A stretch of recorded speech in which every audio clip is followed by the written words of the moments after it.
අයිබෝවන් සියලු දෙනාටම සුබ දවසක් පුතේ. අද අපි කතා කරන්නේ 9 ශ්‍රේණියේ 22 වෙනි පාඩම කුලක. හරි. මාතෘකාව ලියන්න පුතේ කුලක කියලා. අනුමාත්‍රකාවක් ලියන්න කුලක හැඳින්වීම. මාතෘකාව ලියන්න කුලක කියලා. අනුමාත්‍රකාව ලියන්න කුලක හැඳින්වීම. හරි. අපි පළවෙනියට මේ පාඩමේදී බලන්න ඕන දේ තමයි කුලකයක් අඳුනගන්නේ කොහොමද කියන එක. කුලකයක් කියන්නේ මොකක්ද කියන එක, කුලකයක් හඳුනගන්න තියෙන විශේෂ ලක්ෂණ මොනවද කියන එක. මේ විදිහට අපිට අර්ථ දැක්වීමක් දෙන්න පුළුවන්. කිසියම් සමූහයක් ගත්තාම ඒ සමූහයේ විශේෂිත වූ නිශ්චිත ලක්ෂණ වලින් සැදුම්ලත් එකතුවකට නැත්නම් සමූහයකට අපි කියනවා කුලකයක් කියලා. එහෙමනම් අපිට සරලව කුලකයක් කියන්නේ මොකක්ද කියලා මෙන්න මේ විදිහට ලියන්න පුළුවන්. හරි. අපි ලියමු කුලකයක් කියන්නේ මොකක්ද කියලා. නිශ්චිතව හඳුනාගත හැකි දෑවලින් සමන්විත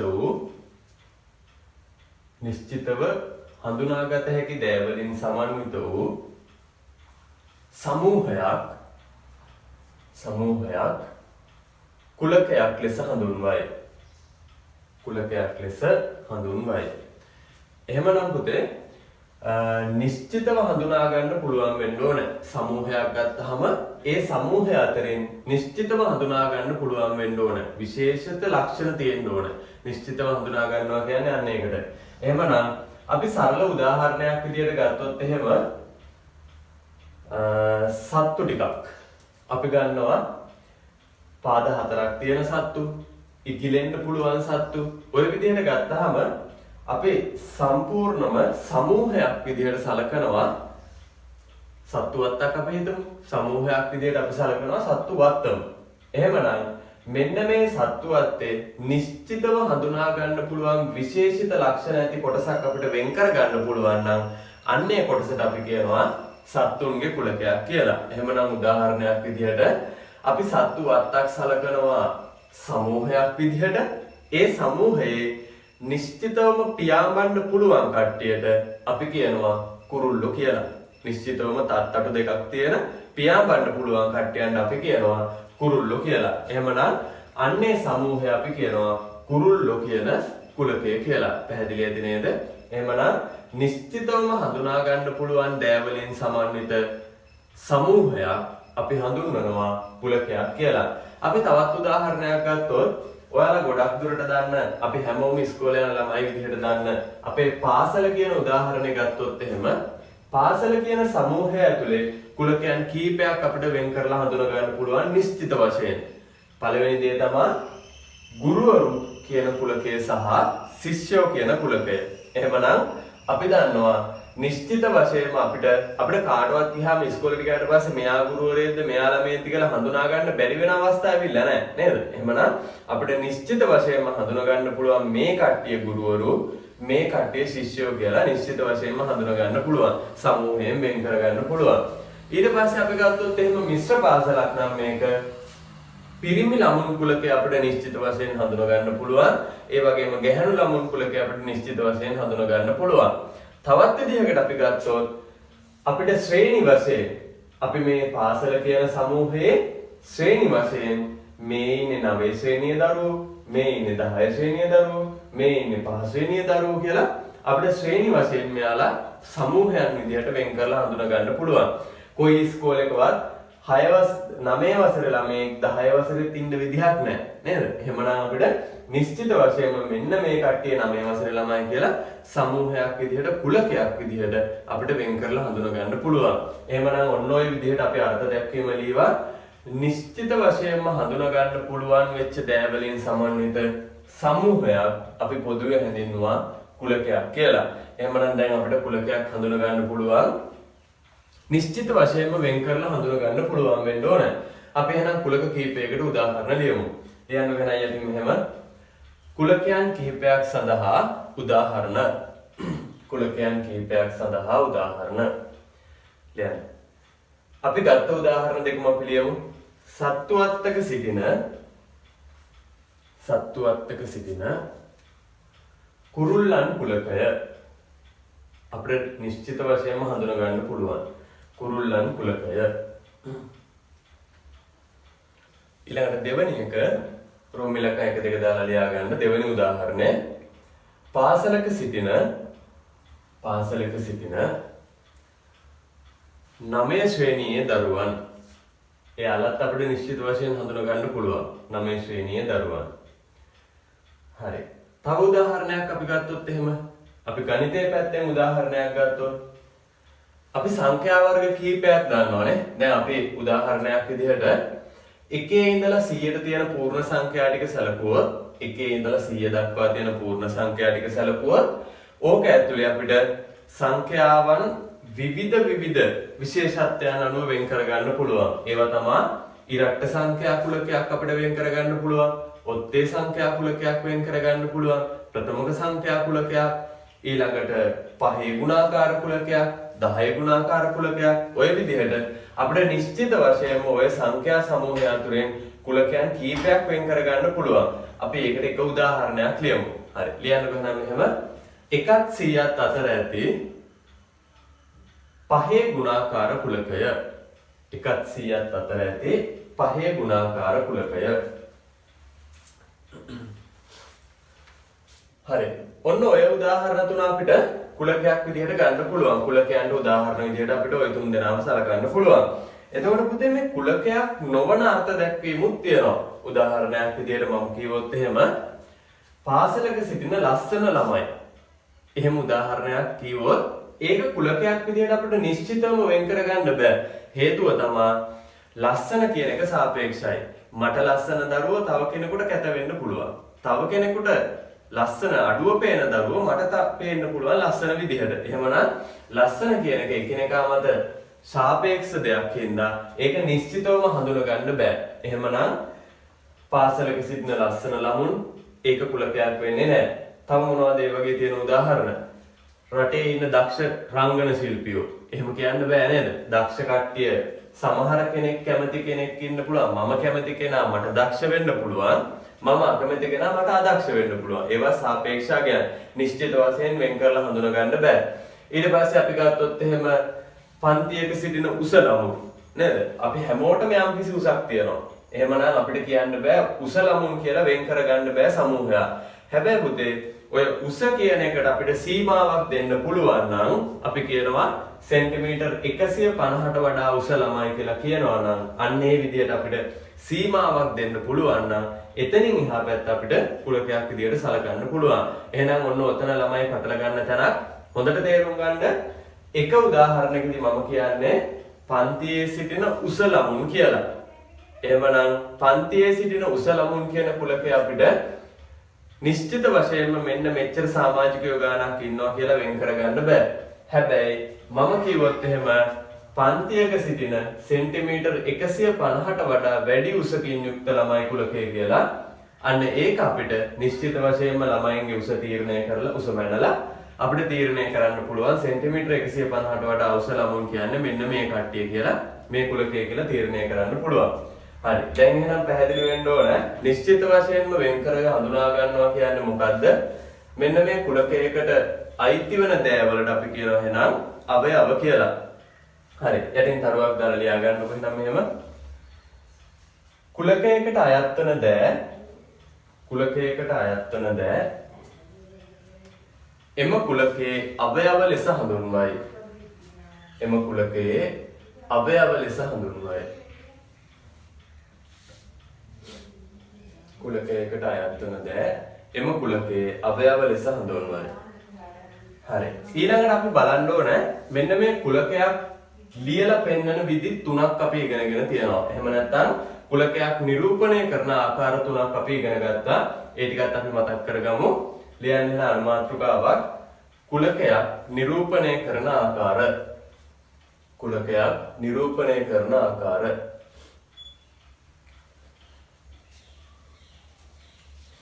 හරි. කුලකයක් නිරූපණය කරන ආකාර තුනක් අපි ඉගෙනගෙන තියෙනවා. අපි ඒ තුන් දෙනා මතක් කරගන්න අපි සරල උදාහරණයක් අරගෙන ඒ උදාහරණයට අනුව කුලකයේ ආකාර තුනෙන්ම නිරූපණය කරලා පෙන්නමු. හරි. අපි උදාහරණයක් ඉස්සරලා ලියලමු. ලියන්න උදාහරණයක් කියලා. අපේ උදාහරණය තමයි ලියන්නකො එහෙම එකත් 25ත් අතර ඇති එකත් 25ත් අතර ඇති හතරෙහි ගුණාකාර කුලකය සලකමු. හරි මෙහෙම ලියන්න. එකත් 25ත් අතර ඇති හතරෙහි ගුණාකාර කුලකය කැපිටල් A ලෙස සලකමු.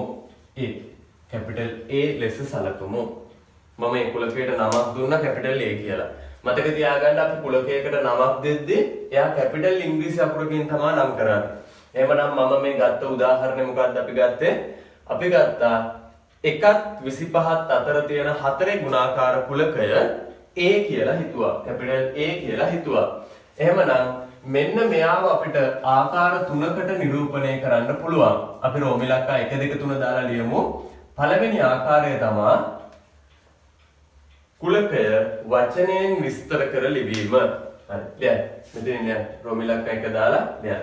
පළවෙනි ආකාරය කුලකය වචනයෙන් විස්තර කර ලිවීම. කුලකය වචනයෙන් විස්තර කර ලිවීම. හරි. එහෙමනම් අපිට පළවෙනි ආකාරයට අපි කුලකයේ වචනයෙන් විස්තර කරලා ලියනවා. හැබැයි මතක තියාගන්න අපි සංගල වරහණක් ඇතුලේ තමයි වචනයෙන් විස්තර කරලා ලියන්නේ. එහෙමනම් අපිට ලියන්න පුළුවන් අපි ගත්ත කුලකය මොකක්ද කියන එක අපි සරලව මේක වචනයෙන් විස්තර කරලා ලියනවා. එහෙනම් අපි ලියනවා එකත් 25ත් අතර හතරෙහි ගුණාකාර. හරි. අපි ගත්තේ ඔන්න ඕකනේ. එහෙනම් අපි කුලකයේ වචනයෙන් විස්තර කරලා ලියවා එකත් 25ත් අතර හතරෙහි ගුණාකාර කියලා. හරි. පැහැදිලි නේද? එහෙමනම් ඔන්න අපි පළවෙනි ආකාරයට මෙයාව නිරූපණය කරා. කුලකයක් අපිට නිරූපණය කරන්න පුළුවන් ආකාර තුනක් තිබ්බා. ඒකේ පළවෙනි ආකාරය කුලකයේ වචනයෙන් විස්තර කරලා ඔන්න අපි තියනවා. හරි. දෙවෙනි ආකාරය ලියාගන්න. දැන් රෝමිලක්කන් 2 දාලා ලියන්න ඉස්සරහින් අවයව සංගල වරහණක් තුල දැක්වීම. අවයව සංගල වරහණක් තුල දැක්වීම. හරි. එහෙමනම් අපේ දෙවෙනි ආකාරය තමයි අවයව සංගල වරහණක් තුල දක්වන එක. එහෙමනම් අපිට ලියන්න පුළුවන් මෙන්න මේ කුලකයට අයත් අවයව ටික අපි කියව කුලකයකට අයිති වෙන දෑවලට අවයව කියලා. එහෙමනම් අන්නේ අවයවයන් ටික අපිට සංගල වරහණක් ඇතුලේ දාන්න පුළුවන්. බලමු අපි. එකත් 25ත් අතර කියපුවාම එක අයිති වෙන්නෙත් නැහැ 25 අයිති වෙන්නෙත් නැහනේ. ඒ දෙන්න අතර. එහෙමනම් හතරේ ගුණාකාර පටන් ගන්න 4ෙන් 8 12 16 20 24 කියන අවයව ටික අපිට මේ කුලකය ඇතුළට ගන්න පුළුවන්. එහෙමනම් ඔන්න අපි දෙවෙනි ආකාරයට මේක නිරූපණය කරා කොහොමද? අවයව සංගල වරහණක් ඇතුලේ දාලා. හරි. තුන්වෙනි එක වෙන් රූප සටහනක් මගෙන්. තුන්වෙනි එක වෙන් රූප සටහනක් මගෙන්. එහෙමනම් අපි දන්නවා වෙන් රූප සටහනක් අපි වෘත්තයකින් හරි වෙන් අපි එක කුලකයක් වෘත්තයකින් හරි ඉලිප්ස් ආකාර හැඩයකින් හරි ලකුණු කරනවා. එහෙමනම් මේ තියෙන්නේ ඔය අපි නම් කරපු කැපිටල් A කියන කුලකය කියන්නේ අපි ඊතලයක් ගහලා මේ රවුම පෙන්නලා තියනවා.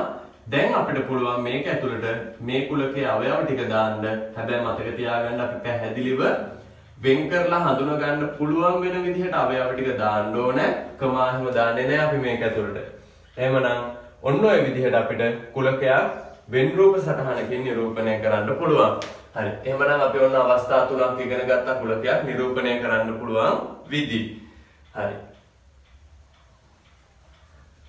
ඊළඟට අපිට තවත් කීපයක් මේ කුලකවල දැනගන්න තියෙනවා. මම මෙන්න මේ උදාහරණෙම අරගෙන ඔයාලට ඒක කියලා දෙන්නම්. ලියන්න තරුවක් දාලා රතු පෑනෙන් තරුවක් දාලා යටින් ලියන්න මෙහෙම. ඉහත කැපිටල් A කුලකයේහි ඉහත කැපිටල් A කුලකයේහි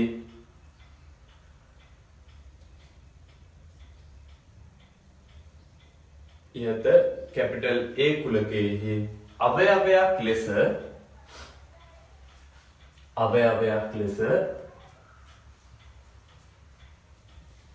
24 ඇත. අවයවයක් ලෙස 24 ඇත.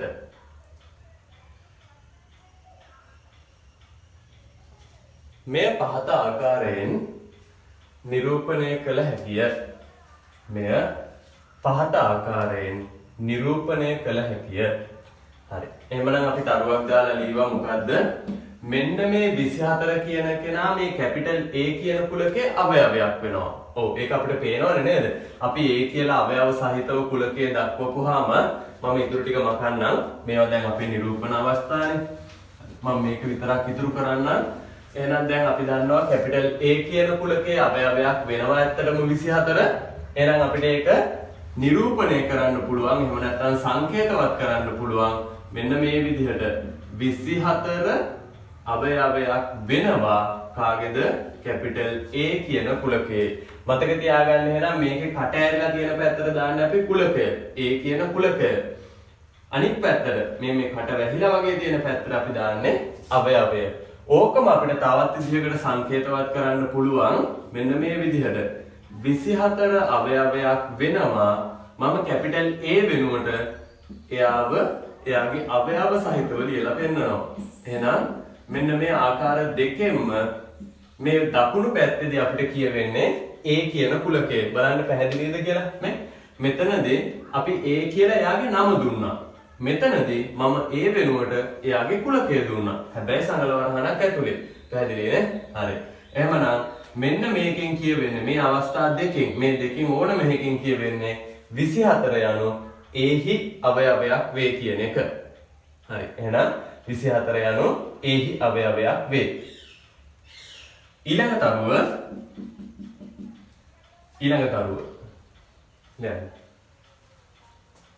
දැන් මේකේ නැති අවයවයක් අපි තෝරගමු.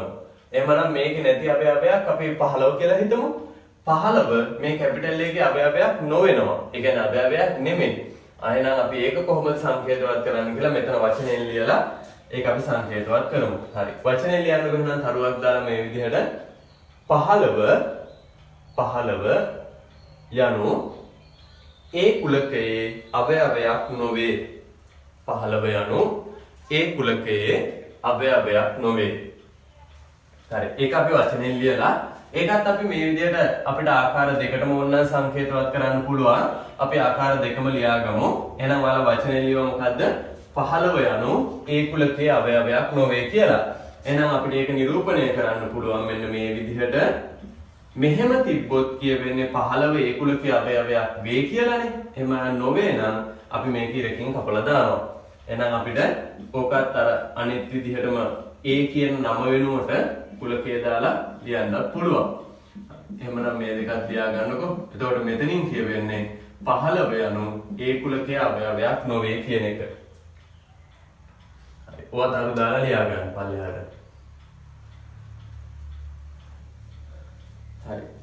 අපේ ඊළඟ තරුව තමයි මෙන්න මේ හැම කුලකයකටම අනේකත්වයක් කියලා එකක් තියෙනවා. කුලකයක අනේකත්වය කියලා කියන්නේ අපේ කුලකයට අයත් අවයව ගාන කියන එකට වචනයක් තමයි අනේකත්වය කියලා කියන්නේ. එහෙමනම් ඊළඟ තරුව දාලා ලියන්න. ලියන්නකො මෙහෙම. කුලකයකට ඇති අවයව ගණන අපේ ඊළඟ තරුව කුලකයකට ඇති අවයව ගණන එම කුලකයේහි අනේකත්වය ලෙස හඳුන්වයි.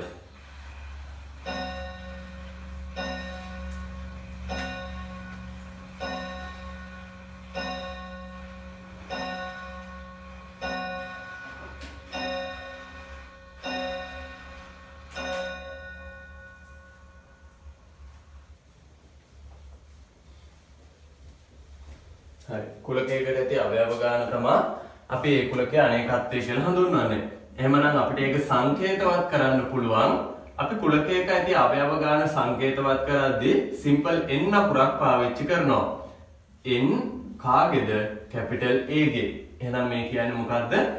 A කියන කුලකයේ අවයව ගාන කියන එක තමයි මේ n අකුරක් දාලා සංකේතවත් කරන්නේ. එතකොට අපිට අවයව ගණන ලියන්න පුළුවන් 1 2 3 4 5 6 කියලා. එහෙනම් මේකේ අවයව ගාන අපිට 6යි කියලා ගන්න පුළුවන්. හරි. පැහැදිලි නේද? හරි. අපි එහෙනම් මේ ටිකෙන් එක උදාහරණයක් ආපහු බලලා එමු. මේ දැන් ඉගෙන ගත්ත ටිකෙන් අපි එක උදාහරණයක් තව මේ සියලුම දෙනා අයිති වෙන විදිහට ප්‍රශ්න ටිකක් විදිහට අපි එක උදාහරණයක් බලලා එමු. ලියන්නකො එහෙනම් උදාහරණයක් කියලා.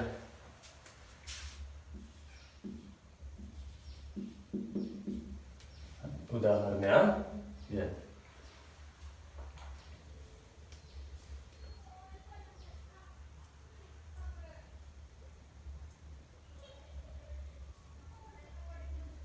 හරි ලියන්නකො මෙහෙම.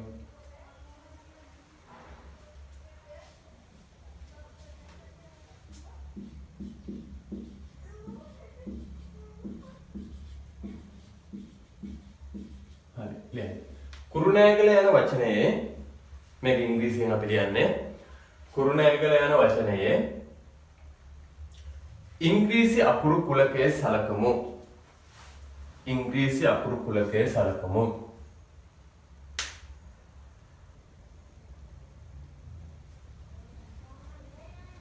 කුරුණෑගල යන වචනයේ ඉංග්‍රීසි අකුරු කුලකයේ සලකමු. මෙය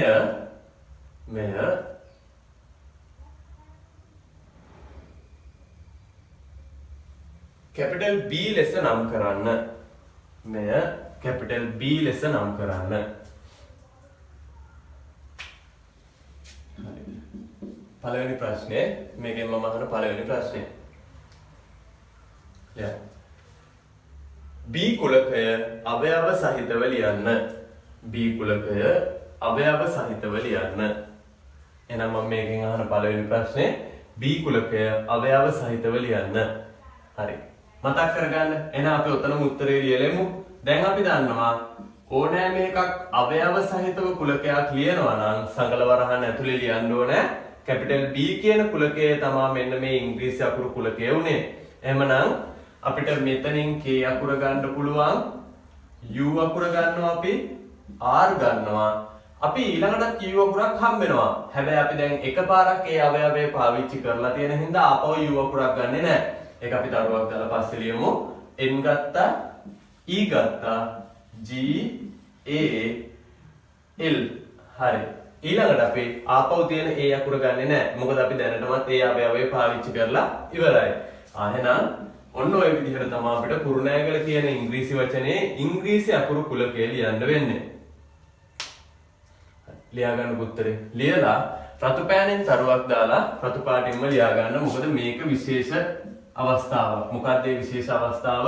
මේ එක් අවයවයක් එක් වතාවක් පමණයි අපි කුලකයකදී පාවිච්චි කරන්නේ. හරි. එහෙනම් රතු පෑනෙන් තරුවක් දාලා රතු පාටින්ම ලියා ගන්නකො. ලියන්න. එක් අවයවයක් එක් අවයවයක් එක් වතාවක් පමණක් එක් අවයවයක් එක් වතාවක් පමණක් භාවිතයට ගනු ලබයි.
හරි.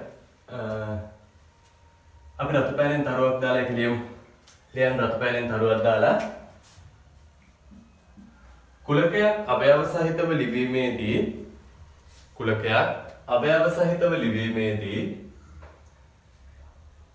එක් අවයවයක් එක් වතාවක් පමණක් භාවිතයට ගනු ලබයි. එක් අවයවයක් එක් වතාවක් පමණක් භාවිතයට ගනු ලබයි. හරි. එතකොට මම කුලකයක් අවයව සහිතව දක්වද්දි කියලාම කීවේ අපි කුලකයක අවයව විදිහට සරල වරහණක් ඇතුළෙත් අවයව දැම්මා, වෙන් රූප සටහනක් ඇතුළෙත් අවයව දැම්මා. එහෙමනම් ඔය අවස්ථා දෙකටම මේක පොදුයි. අපි කුලකයක් අවයව විදිහට ලියද්දී එකම අවයවය එකපාරකට වැඩි ලියන්නේ නැහැ. එක් වතාවයි පාවිච්චි කරන්නේ. හරි. ඊළඟට මම මේකෙන් අහන දෙවෙනි ප්‍රශ්නේ තමයි දැන් දෙවෙනි ප්‍රශ්නේ B කුලකයේහි අනේකත්වය සොයන්න. B කුලකයේහි අනේකත්වය සොයන්න. හරි. එහෙනම් අපිට ඒක ලියන්න පුළුවන් NB අවයව ගාන B ගේ 1 2 3 4 5 6 7 8ක් තියෙනවා. එහෙනම් මෙයාගේ අනේකත්වය එහෙම නැත්නම් B ගේ අවයව ගාන 8යි කියලා අපිට ගන්න පුළුවන්. හරි. තුන්වෙනි එක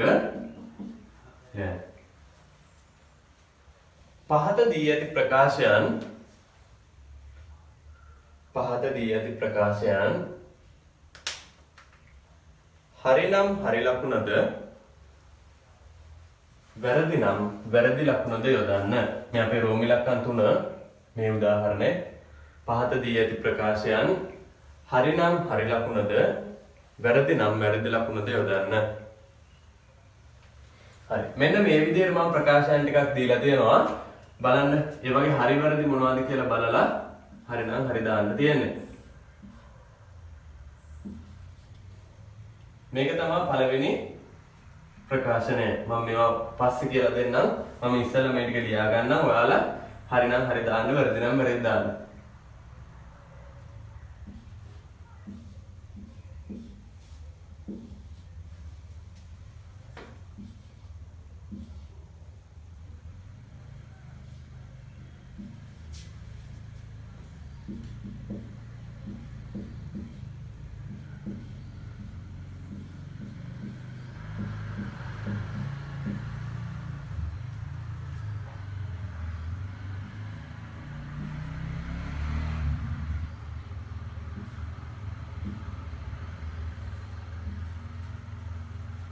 අපි බලමු මෙන්න මේ ප්‍රකාශන හතර.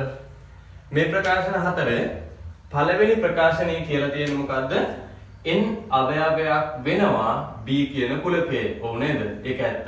n කියන එක අවයවයක් වෙනවා b කියන කුලකයේ. එහෙනම් ඒක හරි. ඊළඟ එකේදී කියනවා g අවයවයක් නොවේ b කුලකයේ. ඒක වැරදි නේ. g අවයවයක් වෙලානේ. එහෙනම් නොවේ කියන්න බෑ අපිට.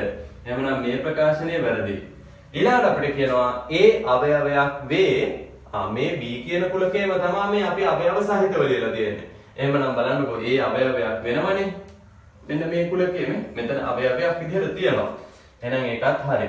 මෙතනදී අපිට කියනවා S අවයවයක් නොවේ B කුලකයේ. ඕ නේද? ඒකත් ඇත්ත. S කියන එකක් අවයවයක් මේ B කුලකයේ ඇතුලේ නැහැ. එහෙනම් මේකත් හරි. ඔන්න ඔය විදිහට අපි මෙච්චර වෙලා කරපු ටිකට අපි උදාහරණයක් කරා. ඊළඟට අපිට තියෙනවා තවත් කුලකයක් හඳුනගන්න තවත් දෙයක් තියෙනවා මේ කුලකවලදී හඳුනගන්න අභිශූන්‍ය කුලක කියලා. ලියන්න අනුමාත්‍රකාවක් අභිශූන්‍ය කුලක.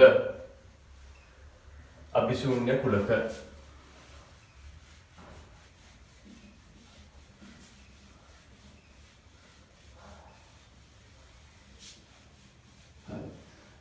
අභිශූන්‍ය කුලකයක් කියලා කියන්නේ අවයව කිසිවක් නොමැති නම් අපි කියනවා යාට අභිශූන්‍ය කුලකයක් කියලා.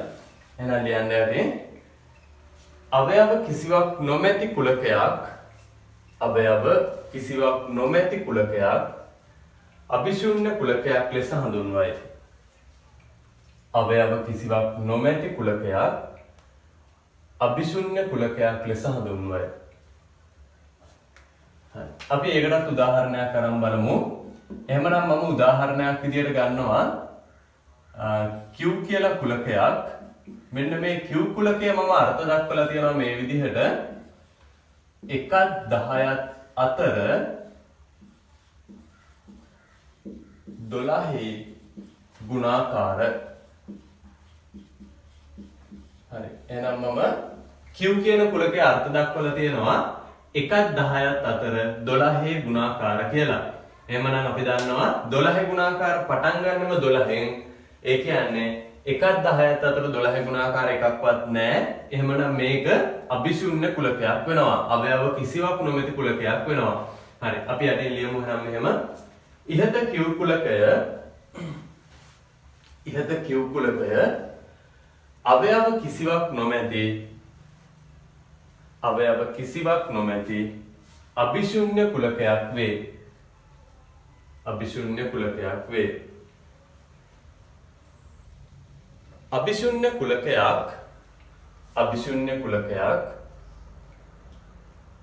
පහත ආකාරයට නිරූපණය කළ හැකිය. අභිශුන්‍ය කුලකයක් පහත ආකාරයට නිරූපණය කළ හැකිය. හරි. එහෙමනම් අභිශුන්‍ය කුලකයක් අපිට නිරූපණය කරන්න ආකාර දෙකක් තියෙනවා. මේ කැමති ආකාරයකට ඔයාලට නිරූපණය කරන්න පුළුවන්. විභාගෙටත් මේ ආකාර දෙකෙන් එකට නිරූපණය කරලා අහන්න පුළුවන්. එහෙමනම් මේ ආකාර දෙක මතක තියාගන්න.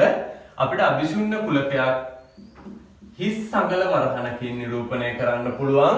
එහෙනම් මම Q කියන කෙනා හිස් සංගල වරහණකින් නිරූපණය කරා. අපිට පුළුවන් මෙන්න මේ සංකේතනොත් නිරූපණය කරන්න. Q කියන්නේ අභිශුන්‍ය කුලකයක් කියන එක එහෙනම් මෙන්න මේ විදිහට හෝ මේ කියන සංකේත වලින් නිරූපණය කරන්න පුළුවන්. එතකොට ඕනෑම අභිශුන්‍ය කුලකයක් අපිට හිස් සංගල වරහණකින් හරි මෙන්න මේ කියන සංකේතයෙන් හරි නිරූපණය කරන්න පුළුවන්. හරි. තව දෙයක් මේකේ තියෙනවා. දැන් අභිශුන්‍ය කුලකයක අවයව කිසිවක් නැත්තම් එයාගේ අනේකත්වය බිඳුවයිනේ. එමනම් අපිට ඒකෙනුත් නිරූපණය කරන්න පුළුවන්. හරි. දැන් එහෙනම් මෙහෙම යටින් තවද අපිට ලියන්න පුළුවන් NQ. ඒ කියන්නේ Q වල අවයව ගාන බිඳුවක් වේ. මෙහෙමත් අපිට කියන්න පුළුවන්. ඔන්න ඔය විදිහට අවයව කිසිවක් නොමැති නම් අපි යාලට කියනවා අභිශුන්‍ය කුලකයක් කියලා.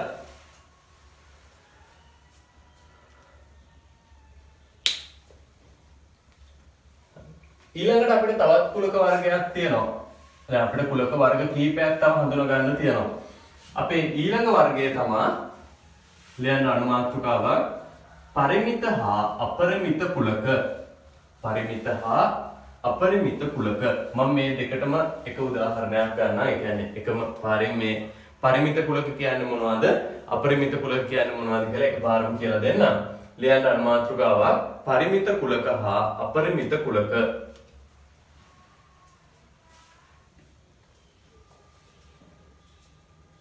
හරි. අපි ඒකට උදාහරණ දෙයක් ගමු. මම A කියලා කුලකයක් හඳුන්වනවා මෙන්න මේ විදිහට. මම A කියන කුලකය ගන්නම් 10ෙහි ගුණාකාර. හරි.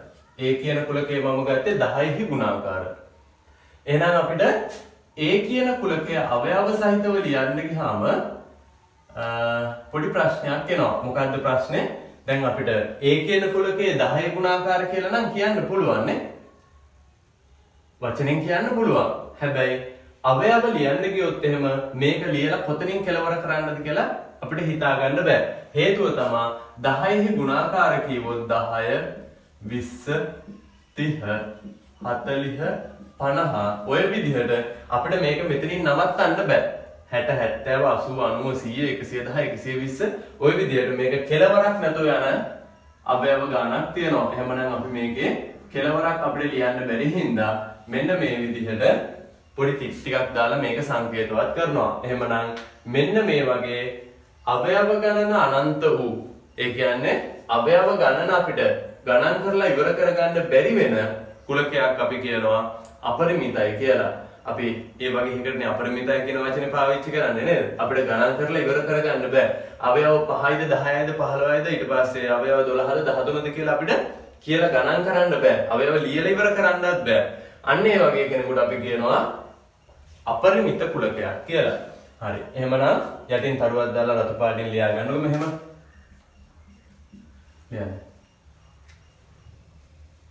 ඉහත A කුලකයේහි ආකාරයේ ඉහත A කුලකයේහි මෙන්න මේ කැපිටල් A ඉහත A කුලකයේහි ආකාරයේ අවයව ලියා අවසන් කළ නොහැකි අවයව ලියා අවසන් කළ නොහැකි අවයව ලියා අවසන් කළ නොහැකි කුලකයක් අපරිමිත කුලකයක් ලෙස හඳුන්වයි. අපරිමිත කුලකයක් ලෙස හඳුන්වයි. එහෙමනම් දැන් අපරිමිත කුලකයක් කියන එක පැහැදිලි. එහෙනම් පරිමිතයි කියන්නේ මොකක්ද කියලා ඔයාලා දැන් දන්නවා. අපරිමිතයි කියන්නේ ගණන් කරලා ඉවර කරන්න බැරි තරම් අවයව තියෙනවා නම් පරිමිතයි කියලා කියන්නේ නිශ්චිත අවයව ගණනක් තියෙන. ඒ කියන්නේ ගණන් කරලා ඉවර කරන්න පුළුවන් අවයව ගණනක් තියෙන කුලකයකට අපි කියනවා එහෙනම් පරිමිත කුලක කියලා. එහෙනම් අපි ඒකටත් උදාහරණයක් ගමු.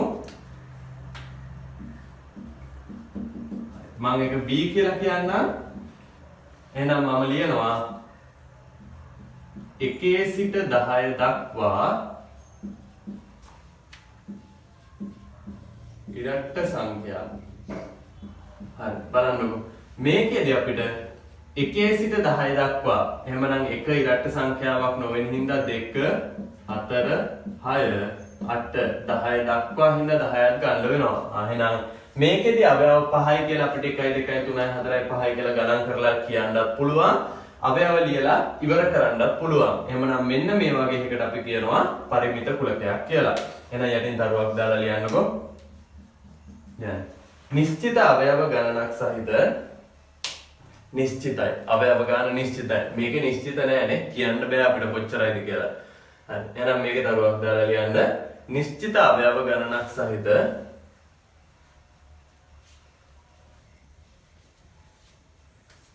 ඉහත B ආකාරයේ කුලකයක් ඉහත B ආකාරයේ කුලකයක් පරිමිත කුලකයක් ලෙස හඳුන්වයි. ඉහත B ආකාරයේ කුලකයක් පරිමිත කුලකයක් ලෙස හඳුන්වයි.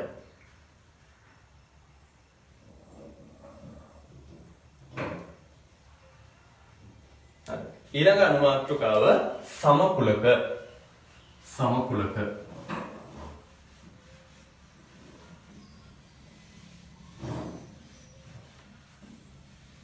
ඊළඟ කුලක වර්ගය ඇත්තටම දැන් අනුමාත්‍රකාව සමකුලක.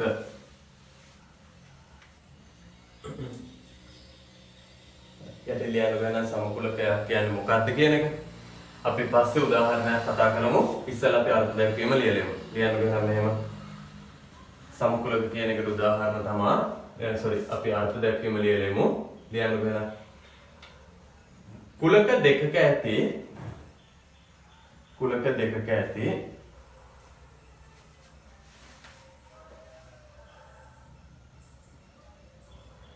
අවයව ගණන මෙන්ම කුලක දෙකක ඇති අවයව ගණන මෙන්ම අවයවයන්ද සමාන නම් අවයව ගණන මෙන්ම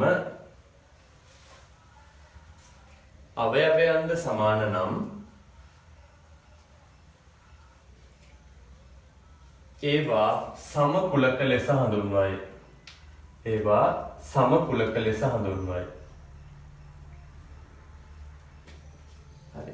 එහෙනම් අපි කුලක දෙකක් ගත්තාම ඒ කුලක දෙකේ අවයව ගානත් සමානයි අවයවත් සමානයි. තියෙන අවයවත් සමානයි නම් අපි කියනවා යාලට සමකුලක කියලා.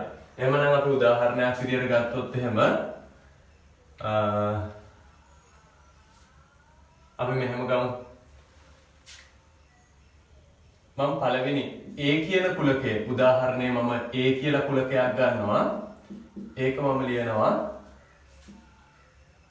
13753. හරි. මෙන්න මේ 13753 යන සංඛ්‍යාවේ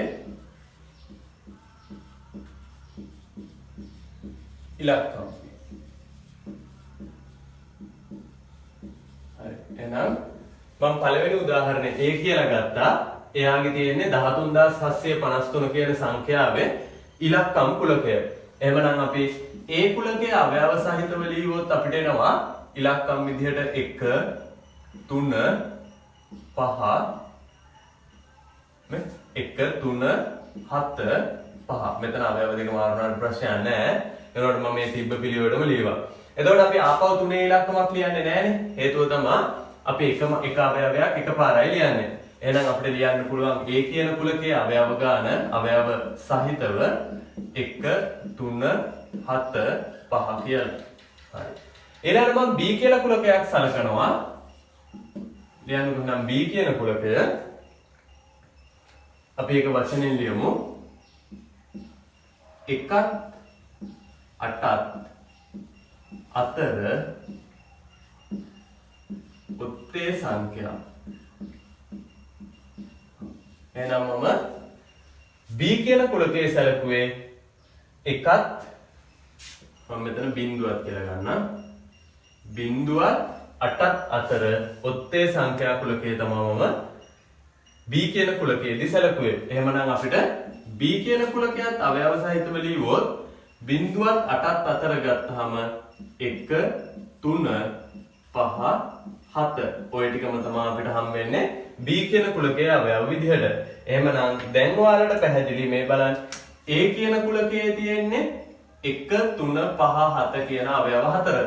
B කියන කුලකයේ තියෙන්නේ 1 3 5 7 කියන අවයව හතර. එහෙමනම් මෙන්න මේ A ගේ තියෙන අවයව ගානත් 4යි. B ගේ තියෙන අවයව ගානත් 4යි. ඒ වගේම A ගේ තියෙන අවයවම තමයි B ගේ තියෙන්නේ. එහෙමනම් අපි කියනවා මෙන්න මේ A හා B කුලක දෙක සම කුලක වෙනවා කියලා. හරි. එහෙනම් උදාහරණ ලියාගෙන අපි යටින් තරුවක් දාලා ලියාගමු. ඉහත A හා B කුලකයන් දෙක ඉහත A හා B කුලකයන් දෙක සම කුලක වේ. ඉහත A හා B කුලකයන් දෙක සම කුලක වේ. සම කුලක කියන එක අපිට සංකේතවත් කරන්න පුළුවන් A සමානයි B කියලා කෙලින්ම. A සමානයි B කියලා සංකේතවත් කරන්න පුළුවන්. හරි. එහෙනම් අපි තරුවක් දාලා ලියවනේ ඉහත A හා B කුලකයන් දෙක සම කුලක වේ කියලා. යටින් මේකත් ලියාගන්න. A සමානයි B කියලා.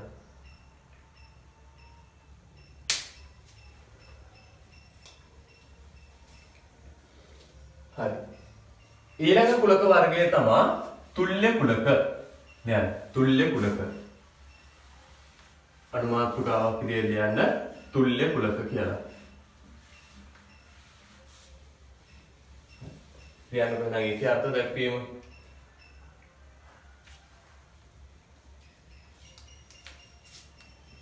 එකිනෙක වෙනස් කුලක දෙකක් සැලකුව විට එකිනෙක වෙනස් කුලක දෙකක් සැලකුව විට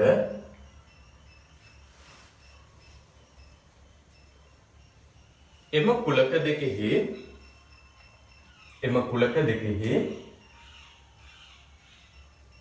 අවයව ගණන සමාන නම් එහෙනම් මෙතනදී මොකද්ද වෙන්න ඕනේ? අවයව ගාන විතරයි සමාන වෙන්න ඕනේ. එම කුලක දෙකෙහි අවයව ගණන සමාන නම් ඒවා තුල්්‍ය කුලක ලෙස හඳුන්වයි. ඒවා තුල්්‍ය කුලක ලෙස හඳුන්වයි. එහෙනම් මම උදාහරණයක් විදිහට P කියලා කුලකයක් ගන්නවා. P කියන කුලකේ අවයව විදිහට තියෙන්නේ ඉංග්‍රීසි හෝඩියේ ස්වරාක්ෂර කියලා අපි කියන්නේ. අන්න ඒක. A E I O U කියලා තමයි P කියන කුලකයේ අවයව ටික තියෙන්නේ. ඊළඟට මම Q කියලා කුලකයක් ගන්නවා. ඒ Q කියන කුලකයේ අවයව තියෙනවා 1 3 5 7 9 කියලා. එහෙනම් Q කියන කුලකයේ ඔත්තේ සංඛ්‍යාවන් ටිකක් තියෙනවා. 1 ඉඳලා 10 දක්වා තියෙන ඔත්තේ සංඛ්‍යා ටික. එhmenan අපිට මේක වචනෙන් කියන්නත් පුළුවන් ඕන. හැබැයි අපි වචනෙන් ලියන්නේ නැතුව මෙහෙම ලියුවා. P කියන කුලකයේ වචනෙන් කියනවා නම් කියන්න වෙන්නේ ඉංග්‍රීසි හෝඩියේ ස්වරාක්ෂර. Q කියන කුලකයේ වචනෙන් විස්තර කරනවා නම් අපිට කියන්න වෙන්නේ 1 10 අතර එහෙම නැත්නම් 1 සිට 10 දක්වා ඔත්තේ සංඛ්‍යා කියලා. හරි. එහෙනම් අපි ගත්තොත් මෙන්න මේ කුලක දෙකේ අනේකත්වයන් සමානයි. අවයව ගාන සමානයි. අපි ලියුවොත් එහෙම NP P කියන කුලකයේ අවයව ගාන සමානයි 5යි. ඒ වගේම NQ කියන කුලකයේ අවයව ගාන සමානයි 5යි. හරි. අන්න එම නිසා අපිට කියන්න පුළුවන් මෙන්න මේ අවයවයන් ගණන සමාන හින්දා අපිට කියන්න පුළුවන් P හා Q තුල්්‍ය කුලක වෙනවා කියලා. එහෙනම් යටින් තරුවක් දාලා ලියන්නකෝ. අපි යටින් තරුවක් දාලා ලියනවා අවයව ගණන සමාන බැවින් P හා Q තුල්්‍ය කුලක වේ.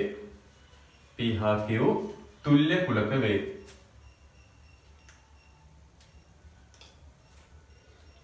ඒක අපිට සංකේතවත් කරන්න පුළුවන් මෙන්න මෙහෙම සංකේතකින්. මේ මෙතන පොඩි මෙහෙම ලකුණක් දාන්න අපි. හරි. ඔන්න ඔය සංකේතයෙන් අපිට මේවා තුල්‍ය කුලක කියලා සංකේතවත් කරන්න පුළුවන්. ඒකත් ඇටි ලියා ගන්න.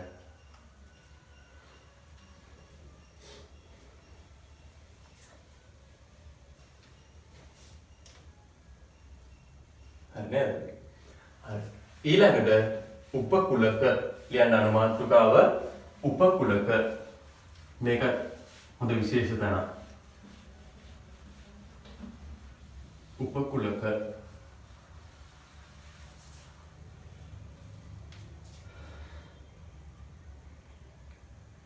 අපි මේකට උදාහරණයක් බලලා මෙමු. උපකුලකයක් හඳුනා ගන්න උදාහරණයක් අපි කතා කරලා මෙමු. හරි. උදාහරණයක් විදිහට මම මෙන්න මෙහෙම කුලකයක් සලකනවා කැපිටල් A කියලා. මේ කැපිටල් A කියන කුලකයේ අවයව තියෙනවා අපි නිකන් මෙහෙම අවයව ටිකක් ගමු.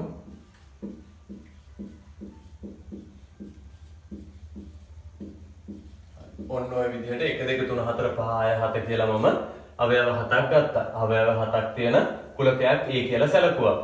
ඊළඟට මම තව කුලකයක් ගන්නවා x කියලා. x අකුර තියෙන කැපිටල් x අකුර තියෙන්නේ. එහෙමනම් මම x කියලා කුලකයක් ගන්නවා 1 2 3 4 අඩංගු වෙන විදිහට.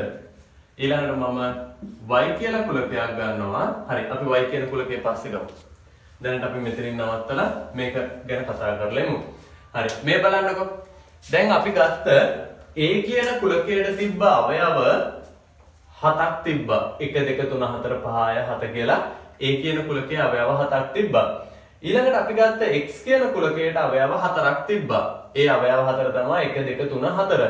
එහෙමනම් අපි බැලුවොත් x කියන කුලකයේ 1 කියන අවයවයත් මෙයාගේ තියෙනවා. 2 කියන අවයවයත් මෙයාගේ තියෙනවා. 3ක් තියෙනවා. මේවා පිළිවෙලින් එහෙම තියෙන්න ඕන කියලා නීතියක් නැහැ. ඊළඟට 4ක් තියෙනවා. එහෙමනම් මේ x ගේ අවයව සියල්ලම A තුල අන්තර්ගත වෙන හින්දා A කියන කුලකයේ තුල අන්තර්ගත වෙන හින්දා අපිට කියන්න පුළුවන් මෙන්න මේ x කියන කෙනා කැපිටල් A කියන කුලකයේ උපකුලකයක් කියලා කියන්න පුළුවන්. එහෙමනම් මොකද්ද මේ වෙලා තියෙන්නේ?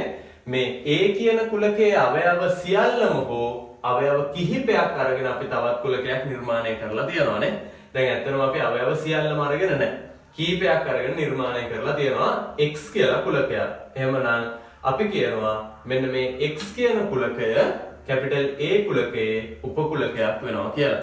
පැහැදිලිද? මම ඔබට උදාහරණයක් මෙන්න මේ විදිහට කියන්නම්. අපි තමන්ගේ පාසල ගැන හිතන්න. තමන්ගේ පාසලේ අපි හිතුවොත් එහෙම 9 ශ්‍රේණියේ එක පන්තියක් 9 ශ්‍රේණියේ තියෙන එක පන්තියක් අපි හිතුවොත් ඔය 9 ශ්‍රේණියේ පන්තියේ ඉන්න සිසුන් කුලකේ අපි සලකනවා. එහෙමනම් ඔය 9 ශ්‍රේණියේ කියන පන්තියේ ඉස්කෝලේ 9 ශ්‍රේණියේ ඉන්න ළමයි ටික ඔක්කොම මෙන්න මේ කුලකයේ අවයව විදිහට ඉන්නවා. කොයි කුලකයේද? අපි සැලකුවේ තමන්ගේ පාසලේ 9 ශ්‍රේණියේ ළමයි ටික. 9 පන්තියේ ඉන්න ළමයි ටික. එහෙනම් අන්නේ ළමයි ටික අපි දැන් කුලකයක් විදිහට පෙළගස්සලා අවයව සහිතව ලියලා තියෙනවා කියලා අපි හිතමු. මම ඒකෙන් පන්ති නායකයයි පන්ති නායිකාවයි පන්ති උපනායකයයි උපනායිකාවයි තෝරලා වෙනත් කුලකයක් හදනවා. එහෙමනම් දැන් පැහැදිලි නේද? තමන් ඉන්නේ 9 A පන්තියේ නම් අපි නිකම්මට හිතමු 9 පන්තියේ එකයි තියෙන්නේ කියලා ඉස්කෝලේ. එහෙනම් 9 පන්තියේ නම් තමන් ඉන්නේ තමනුත් ඇතුළුව පන්තියේ සියලුම දෙනා අයිති වෙනවා කුලකයකට. ඒක මොකද්ද? පාසලේ 9 ශ්‍රේණියේ කුලකය. 9 ශ්‍රේණියේ දරුවෝ කියන කුලකය. ඒ කුලකයේ ඇතුලේ ඉන්නවා පන්ති නායකයයි උපනායකයයි පන්ති නායිකාවයි පන්ති උපනායිකාවයි. එහෙනම් ඔය හතර දෙනා අපි අරගෙන පන්තියේ නායකයන් කියලා වෙනම කුලකයක් හදනවා. එතකොට අපි ගත්තේ අරකෙම කොටසක් නේද එතෙන්ට ගත්තේ? ඔව් අර 9 ශ්‍රේණියේම කොටසක් එතෙන්ට ගත්තා.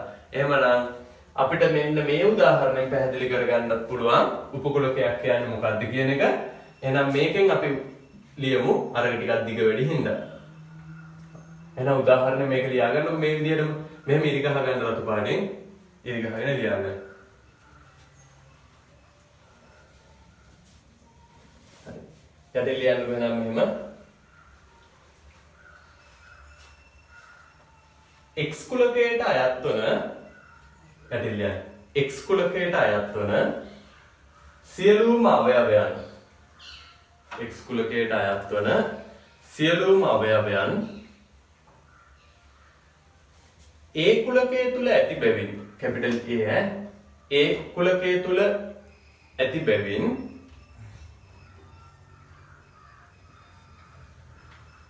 x කුලකය capital A හි උපකුලකයක් වේ. x කුලකය capital A හි උපකුලකයක් වේ.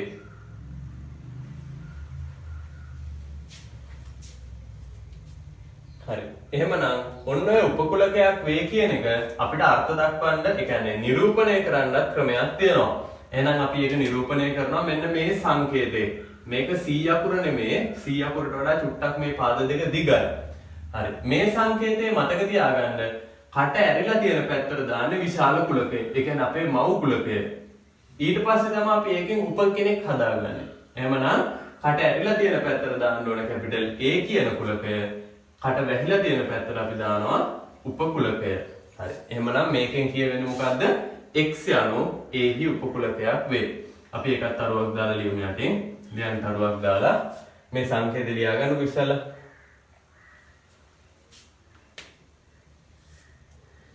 සංකේතය ලියලා ඒකට ඉස්සරහින් ලියන්න මේක වචනෙන් අපි කොහොමද කියන්නේ? කියවන්නේ කොහොමද කියන එක. ලියන්න. x යනු වචනේ ලියන්න x යනු A හි උපකුලකයක් වේ. x යනු A හි උපකුලකයක් වේ.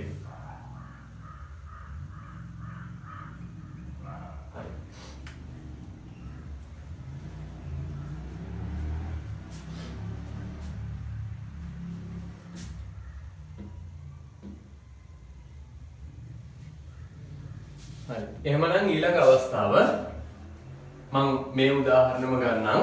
හැබැයි මම x කියලා කුලකයක් නෙමෙයි ගන්නෙ y කියලා කුලකයක්. ඔයාලා මේක ආපහු සැරයක් උදාහරණ ලියන්න ඕන. හරි. මම y කියලා කුලකයක් ගන්නවා. ඒකේ මම දාලා තියෙනවා මෙන්න මෙහෙම අවයව ටික.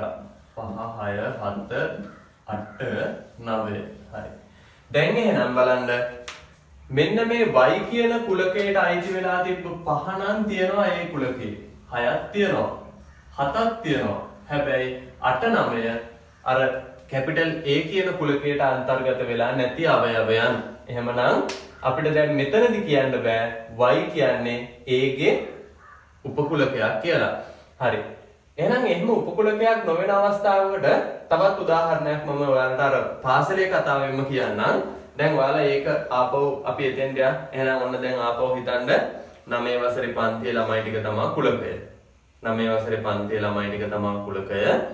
ඒකෙන් අපි පන්තියේ හිටපු නායකයයි උපනායිකාවයි නායිකාවයි තෝරගත්තා.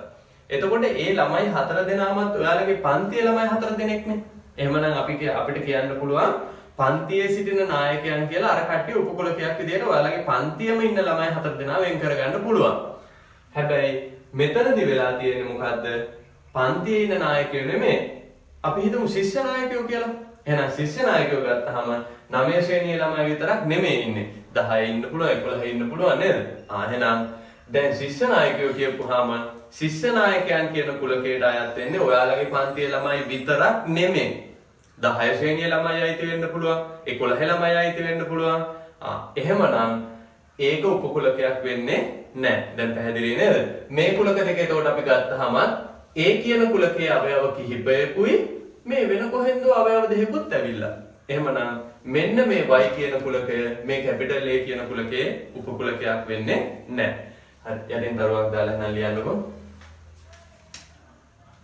දරුවක් දාලා ලියන්න. A කුලකයට capital A කුලකයට අයත් නොවන අවයවයන් capital A කුලකයට අයත් නොවන අවයවයන් y කුලකයේ තුල ඇති බැවින් y කුලකයේ තුල ඇති බැවින්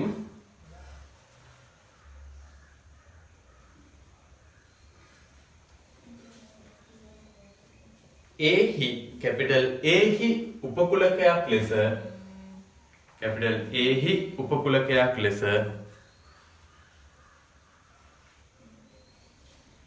y කුලකය ගත නොහැකි වේ. y කුලකය ගත නොහැකි වේ. හරි. ඒක අපි සංකේතවත් කරනවා මෙන්න මේ විදිහට. y කියන කෙනා අපි මෙහෙම ලියුවොත් උපකුලකයක් වෙනවනේ ඒකේ. එහෙමනම් අපි නොවේ කියන්නේ ඉරකින් කපලා දානවා. එහෙනම් මේකත් අපි ලියාගෙන ඒකට ඉස්සරහින් වචනෙන් මේක ලියන හැටි ලියන්නකෝ. ලියන්න. y කුලකය කියන්නේ මේක වචනෙන් y කුලකය කැපිටල් A හි උපකුලකයක් නොවේ. y කුලකය කැපිටල් A හි උපකුලකයක් නොවේ.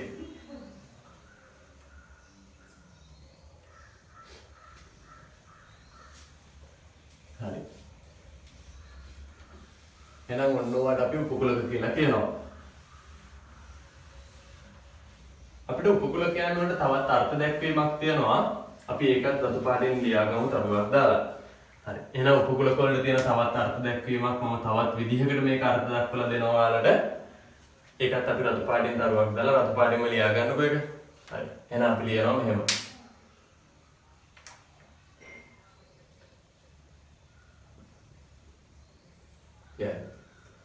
එක් කුලකයකට අයත් වන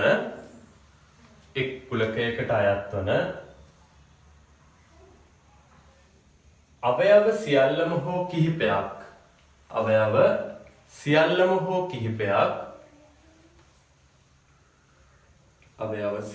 හෝ කිහිපයක්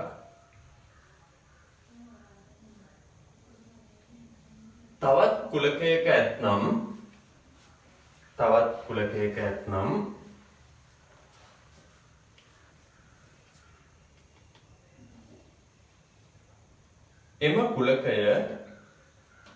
එම කුලකය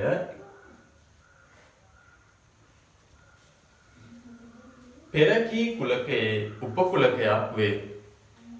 එම කුලකය පෙරකී කුලකයෙහි උපකුලකයක් වේ.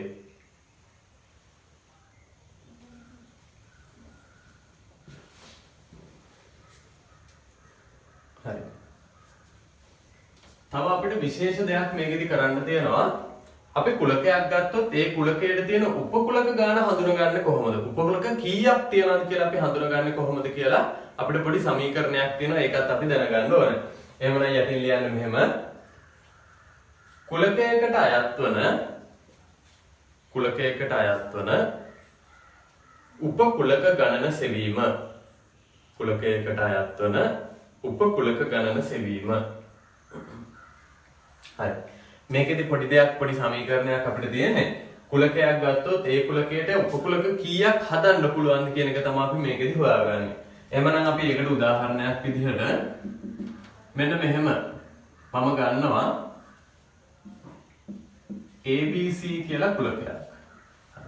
මෙයාට උපකුලක කීයක් හදන්න පුළුවන්ද කියලා තමයි අපි හොයන්න ඕනේ. එහෙනම් මම ලියනවා මෙන්න මේ කුලකයට සෑදිය හැකි උපකුලක ගණන. ලියන්නකො එහෙනම් උදාහරණයක් කියලා ABC තමයි කුලකය. යට සෑදිය හැකි කුලකයට සෑදිය හැකි උපකුලක ගණන සොයමු. හරි. එහෙනම් අපිට මෙන්න මේ සූත්‍රයෙන් උපකුලක ගණන ගන්න පුළුවන්.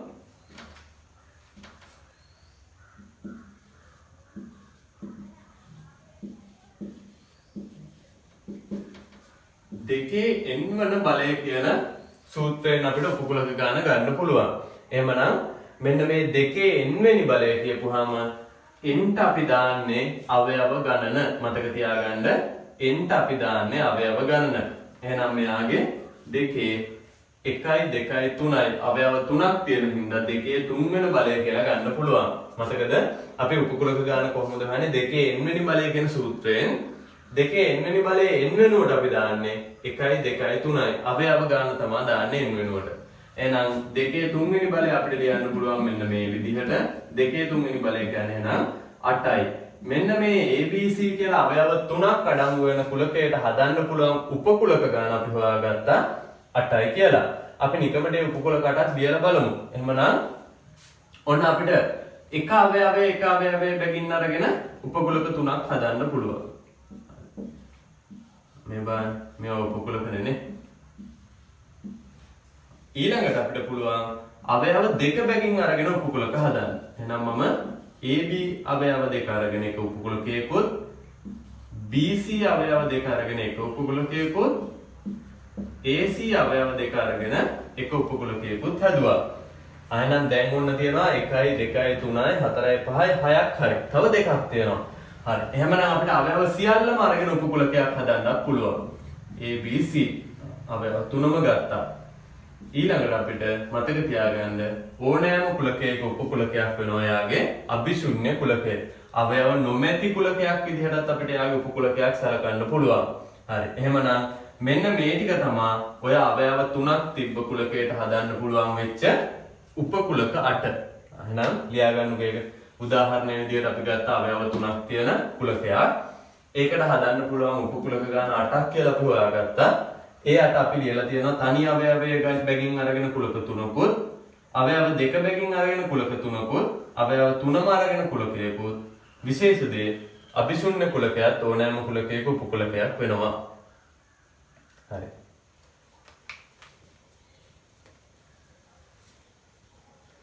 ඊළඟ කුලක වර්ගය තමයි සර්වත්‍ර කුලකය. අනුමානතුකාව සර්වත්‍ර කුලකය.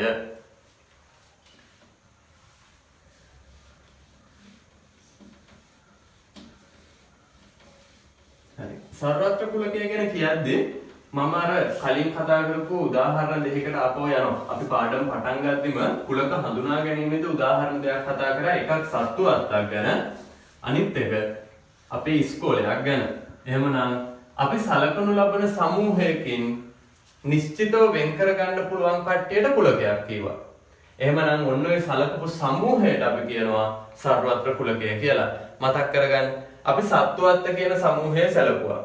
ඒ සත්වත්ත කියන සමූහයේ අත්තටු තියෙන ඉගිලෙන්න පුළුවන් කට්ටිය පක්ෂීන් කියලා කුලකයක් විදිහට වෙන් කරගත්තා. එහෙමනම් මොකක්ද අපි කරේ? සමූහයක් සැලකුවා සත්වත්ත. ඒකේ අත්තටු තියෙන ඉගිලෙන්න පුළුවන් කට්ටිය අපි පක්ෂීන් කියලා කුලකයකට වෙන් කරගත්තා. එහෙමනම් ඔන්න ඔය සත්වත්ත කියන සමූහය අපි සලකනවා සර්වත්‍ර කුලකයේ විදිහට. හරි. පැහැදිලිද නේද? හරි. ඊළඟ එක අපි ගත්ත පාසල. පාසලක් අරගෙන පාසල කියන සමූහය අරගෙන ඒකේ හිටපු ගුරුවරු කුලකය අපි වෙන් කරගත්තා. 10 ශ්‍රේණියේ සිසුන් කුලකය වෙන් කරගත්තා. පිරිමි ළමුන් කුලකය වෙන් කරගත්තා. එහෙමනම් ඔන්න ඔය පාසල කියන සමූහය අපිට සලකන්න පුළුවන් සර්වත්‍ර කුලකයේ විදිහට. එහෙනම් අපි තරුවක් දාලා ලියවත් කමන්නේ. තරුවක් දාලා ලියන්න බෑ මෙහෙම.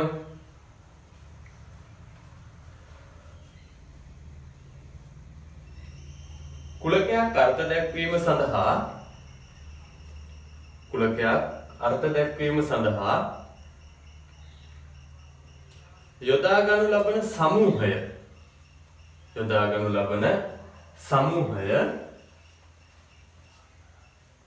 සර්වත්‍ර කුලකයේ ලෙස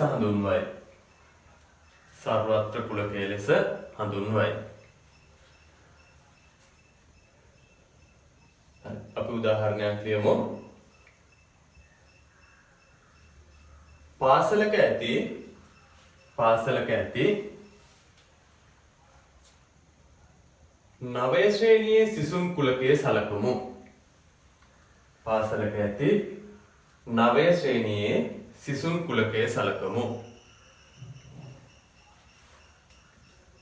මෙහිදී පාසල සර්වත්‍ර කුලකයේ වේ.